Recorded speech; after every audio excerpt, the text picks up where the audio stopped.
กับสบายดีพ่อแม่พี่น้องสบายดีทุกคนสมองสบอนเด้อยินดีต้อนรับเข้าสู่2น้องเดือนข่าวสู่พิธีพี่น้องเอ้ยตอนนี้ก็ผูกแขนสาวซุยกับน้องยูกิพี่น้อง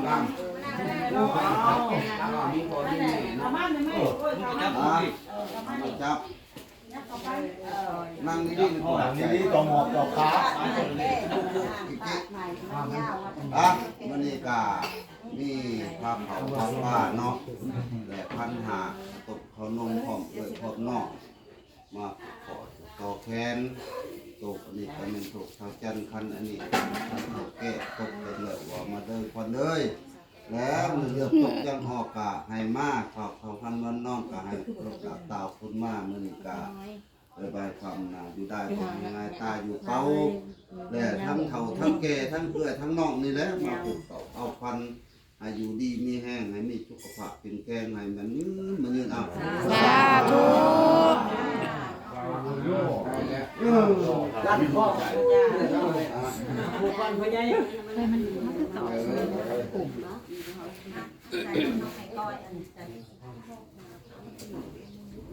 เขาเล่นกับแคนผูกแคนคือกันป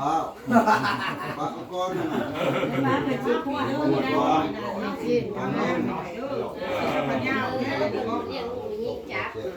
เขาแค้นมันใหญ่แค้นอยู่แล้วเด็กจริงเช่นอาณาใส่ได้ใหญ่แล้วแฟนไปเลยแล้ว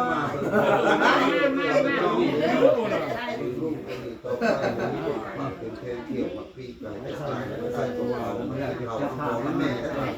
มาอยู่ห้องหมอได้เลยไปมีมาดีทางกันแม่มาเจอวันนั้นนะ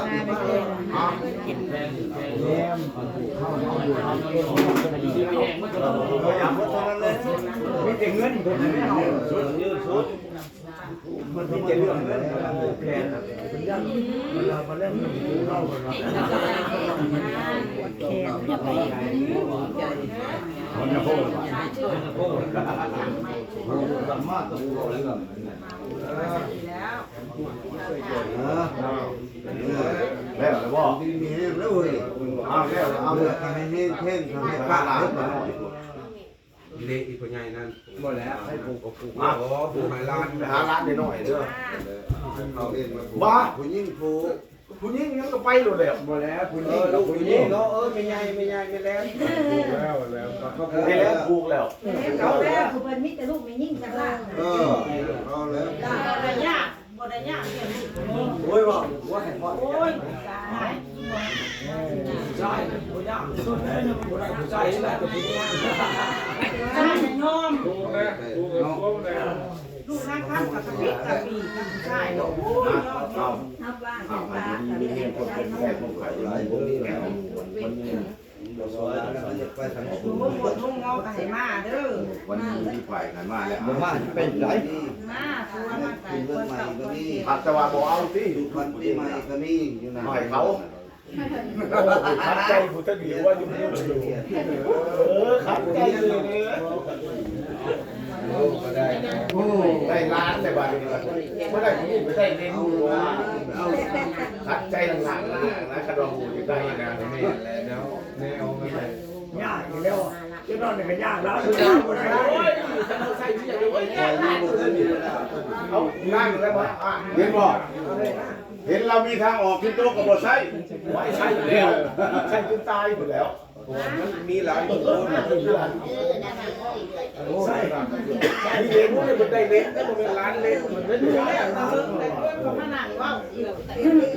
นั่งจะก้อยอยู่คนนี้ใช่ว่าเอาก็ได้ทำโอ้ยไม่สอนมาสักโอ้ยเวลามันยังร้ายอยู่ดอกชาวปลูกมันดังก็ได้ปลูกตัวนี้50 โมงจะเป็นยังไงจะทำปีนึงแรกยังมาปลูกก็ได้ไม่ได้ให้ดอกเงินใจเงินเชียร์ลายความมือเนี่ยก็มือนี่มือเอาแล้วนี่มือนี่เป็นมือโอ้ช่วยเราคุณนัทโอ้ยคอยยังชิบไปผูกเรียนผูกโอ้ยเขาเราลูกก็รถได้ลูก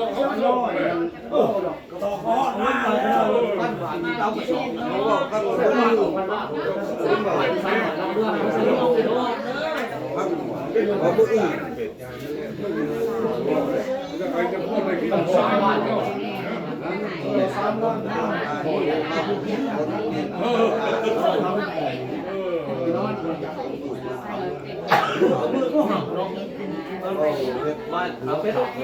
เตียวไอ้ตูนเตียวโต้เหรอว่า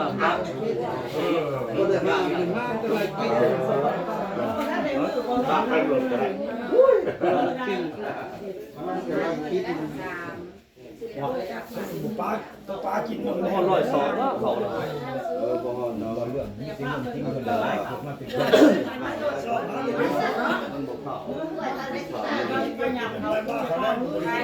นอนลายแน่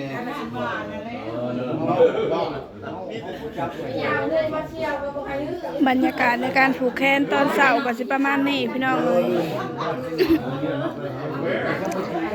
ญาติพี่น้องก็มาเต็มเฮือนเนาะ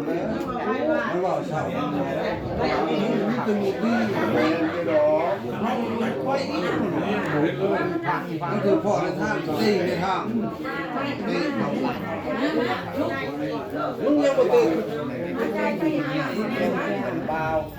เขาชองคนจำคนติดไปแล้ว แม่เอ้ยเห็นนั่งคอมเมนต์เลยนะคอมเมนต์ได้น่ะหน่อยนะคะอยู่ผู้ใดอยู่ซ่านน่ะคนซ่านนี่เราคนแต่งน้อยหนึ่งค่ะเซชโอหันเข้ามา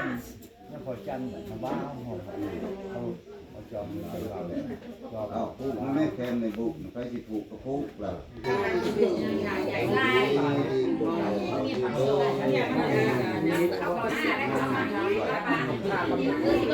ยากตัวนี้แล้ว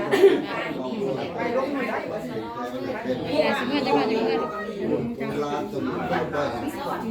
ที่จะทานมา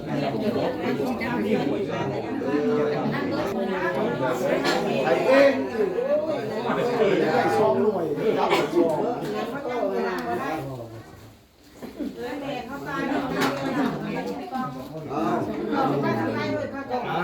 อาจารย์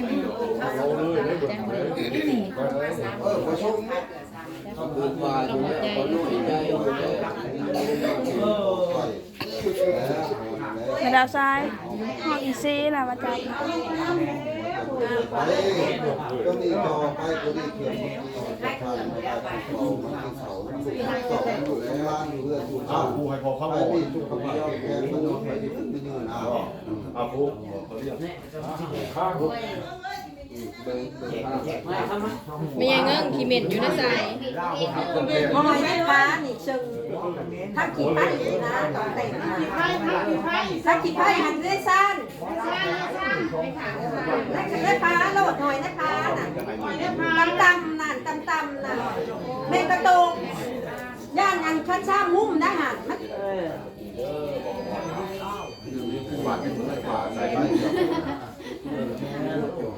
มันปูคะแนนนี่ปูคะแนน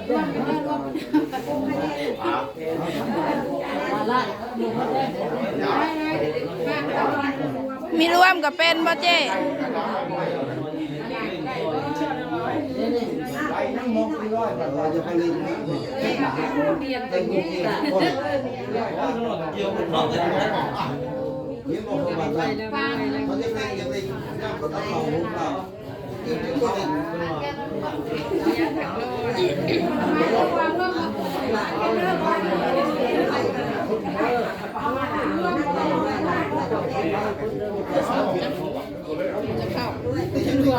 จะรวมคือกัน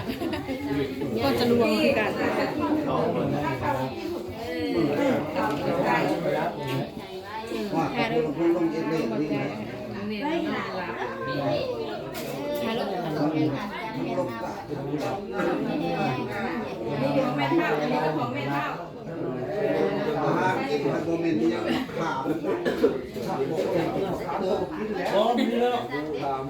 ต้องไปทำเทนต้องไปเสียเทนโอ้พี่เสียแต่เราเท่นถูก500เลยเนาะเจ้าอยู่พ่อคนพลาดใครข้ามมาทำคนนี้ลูกตาครับ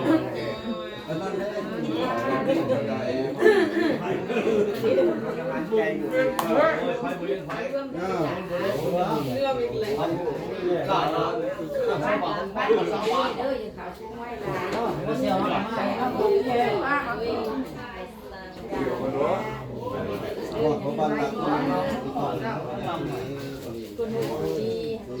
คือบอกคุณยายจะกินข้าวเขาบอกว่ากันเลยเอาว่าถึงลงมือถึงครับ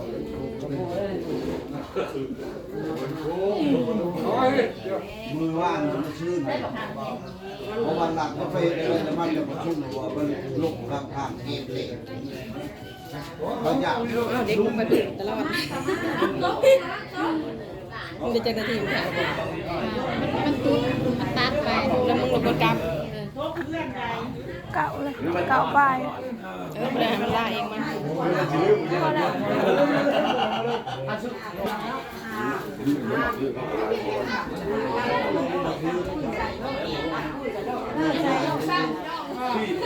ตั้งปุ้นใจโลด